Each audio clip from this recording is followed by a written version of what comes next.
3, 4 നദിയൊഴുകുന്നു ശാന്തമായി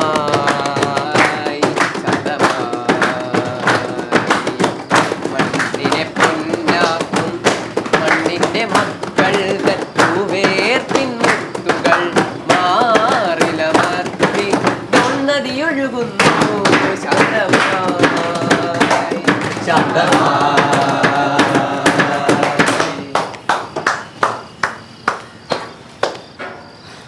മിഥുൻ, ഇനി നമുക്ക് ഗിറ്റാർ വേണ്ട. സന്തോഷമായി സാറേ. ഞാൻ അത്ര പെട്ടെന്ന് സന്തോഷിക്കണ്ട. നമുക്ക് വേറൊരു കാര്യം പഠിക്കാൻ. എന്ത്? ഇത് നന്നായിട്ട് പാട്ട് പാടുന്നു. ചുമ്മാ രസത്തിന്. ആ, ഇതും രസത്തിന്. കഥാപ്രസംഗം നിന്നെ കൊണ്ട് പറ്റും. പാട്ട്, കഥ പറച്ചില്ല. എൻ്റെ പൊന്ന് സാറേ, നമ്മളെ വിട്ടേക്ക്. ഈ ഒരു പരിപാടിക്ക് ഞാനില്ല.